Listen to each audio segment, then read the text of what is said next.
মানুষের নেতা নিবিড় ভাবে পাহারা দিলে যারা করে আমি ব্যালটের মাধ্যমে জাতীয় সংসদে পাঠাতে চাই নাম উপস্থাপনা করা হলো জগন্নাথী সদস্য দলের পারিশ্রমিক নেতা রঞ্জন ভাইকে আগামী 12 ফেব্রুয়ারি আসন্ন জগন্নাথের ইতিহাসে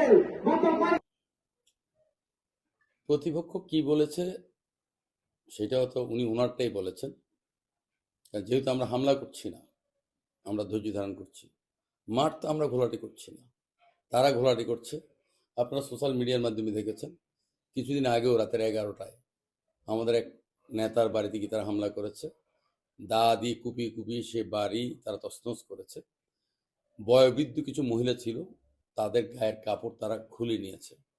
গত পরশুদিন যেটা হয়েছে জগন্নাথ ইউনিয়নের আপনার হাটবাইর বলে ওই বাড়িতে একটা শান্তিপূর্ণ মিটিং চলছিল। তাদের যে জনসভা হয়েছে তাদের আমির এসেছিলেন। তো তারা মনে হয় তাদের জনসভার উপস্থিতি দেখে তারা মনে হয় হতাশ। তারা ওই দিন নিশ্চিত হয়েছে চৌদ্দগ্রামে তাদের পরাজয় সুনিশ্চিত, তারা সেটা জেনেছে। তো সেটা জেনেই তারা আমাদের নেতাকর্মীদেরকে ভয়ভীতি বা আমাদের নেতাকর্মীদেরকে আহত করছে।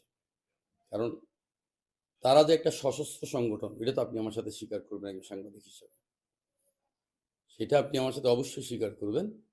এটা একটা সশস্ত্র সংগঠন এবং এটা একটা সংখ্যালঘুদের কিছুমাত্র লোকের এটা একটা সংগঠন। তো সুতরাং এরা কোনোভাবেই বলতে পারে না যে বিএনপির মতন একজন প্রার্থী, আমি বলি যে ধানের শীষের যে ওয়েট সেটাই তো সে নিতে পারবে না, তারপর তার যে অপকর্ম সেগুলো জবাব তারা কিভাবে দেবে? আপনি জানেন চৌদ্দগ্রাম সারা বাংলাদেশে যতগুলো মাল্টিপারপাস ছিল, মানুষের টাকা যারা লুট করেছে, সেই মাল্টিপারপাসের হোতা তো ওই নেতা। তিনি তো মানুষের টাকা শোধ করেন না। তিনি কিভাবে বুঝলেন? কোন ফেরেস্তা এসে ওনাকে বলে গেলেন যে উনি নির্বাচিত হবে? তিনি তো জান্নাতের সার্টিফিকেট নিয়ে একবার এসেছিলেন। মানুষের ঝাড়ু পিটা খেয়েছে অনেক জায়গায়, মানুষ ঝাড়ু দিয়ে ফিটিয়েছে। যখন ছোট্ট একটা কোরআন শরীফকে ধরে বলে যে আপনি কিন্তু শপথ করতেছেন আপনি আমাদেরকে ভোট দেবেন, তো এই ঝাড়ু পিটার পরে তো কোনো ব্যক্তি বলতে পারে না সে জিতবে। তো তারা যে সমস্ত অপতথ্য অপপ্রচার করছে, আপনারা যারা সুশীল সাংবাদিক আছেন, আপনাদের মাধ্যমে আমরা